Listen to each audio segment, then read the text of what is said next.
Kako bi svojim biljkama omogućili pravilnu i redovitu ishranu, važno je da se upoznate sa hranjivima koja su biljkama neophodna za uspješan rast i stvaranje puno zdravih plodova. Ugljik, kisik i vodik su glavne hranjive tvari koje biljke usvajaju iz zraka i iz tla. Pored njih postoji još čitav niz neophodnih mineralnih hranjiva koja su biljkama potrebna za pravilan rast i razvoj. Organska tvar tla, to jest humus, nastala razgradnjom uginulih biljaka i životinja, glavni je izvor dušika, fosfora i sumpora, dok ostale hranjive tvari u tlu nastaju raspadanjem stijena koje čine matičnu podlogu tla. U ovom videu ćemo vam pokazati kako na ekološki način doći do minerala koji su potrebni biljkama za njihov razvoj. Podržite nas u našem radu i kliknite ispod videa na like, a ako do sada niste, zapratite naš kanal. U slučaju da imate nekih pitanja, slobodno nam pišite ili podijelite s nama vaša iskustva u uzgoju voća i povrća.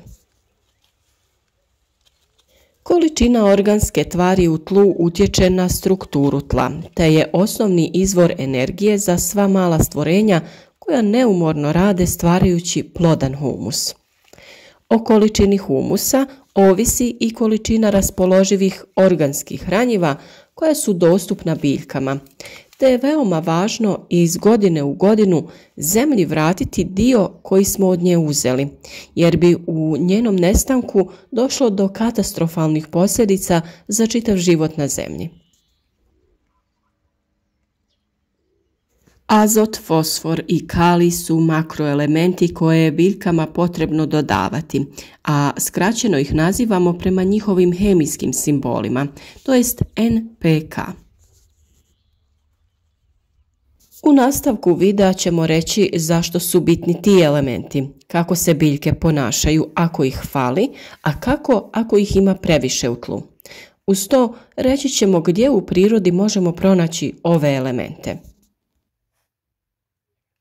Azot ili dušik ima oznaku N i veoma je važan u životu biljaka jer potiče rast izdanaka i lisne mase te stvaranje bjelančevina.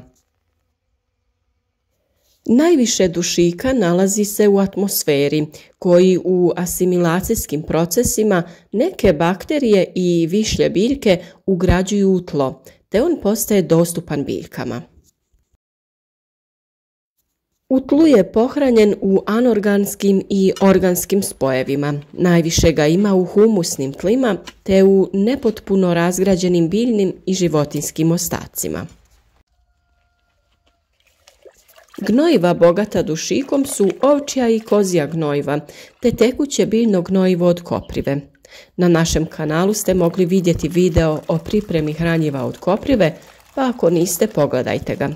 Sa ovom biljkom borimo se protiv insekata i raznih oboljenja, a uz to odlično je hranjivo za naše biljke.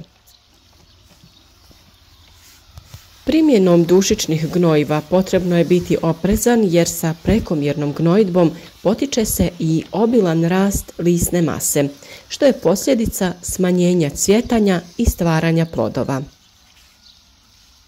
Sa druge strane, nedostatak dušika kod biljaka uzrokuje kržljav rast, nježne i pomalo drvenaste stabljike zbog stvaranja viška ugljikohidrata.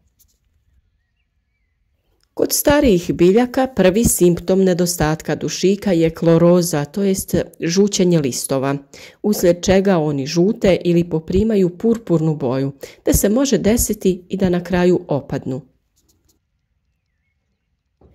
Takav primjer imamo na biljkama koje su posađene u vrt pri dosta niskim temperaturama.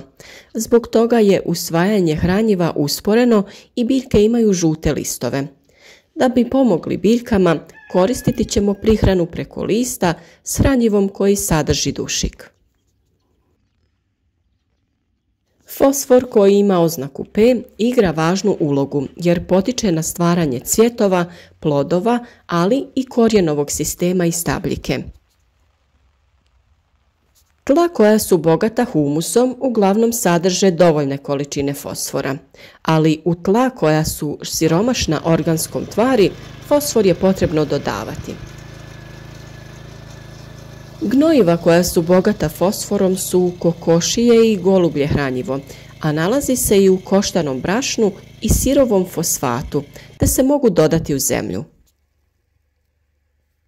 Suvišna gnojidba fosforom blokira druge mikroelemente, te ona postaju nedostupna biljkama, a to su željezo, bakar i slični elementi. Sa druge strane, nedostatak fosfora očituje se po kržljavom rastu biljaka, slabom ukorjenjavanju, odgađanju cvjetanja i zametanju plodova, te po tamno-zelenoj do smeđo ljubičastoj boji listova. Kalij ima oznaku K, te ima važnu fiziološku ulogu u ishrani biljaka, a one ga usvajaju kao biljna hranjiva. Kalij je alkalni metal koji ne ulazi u sastav organske tvari. Zaslužan je za aktivaciju enzima te u skladištenju rezervnih tvari.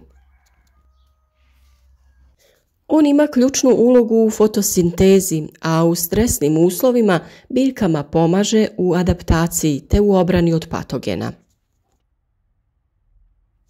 Potrebe za kalijem približno su jednake kao i za dušikom.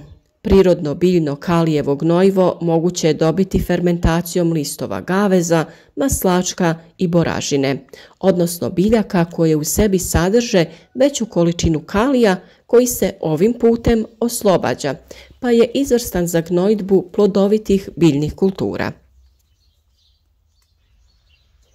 Drveni pepeo također je izvrsno kalijevo hranjivo koje se primjenjuje u malim količinama jer podiže pH vrijednost zemljišta, a idealan je kao prihrana luku i češnjaku jer on ih štiti od napada lukove muhe.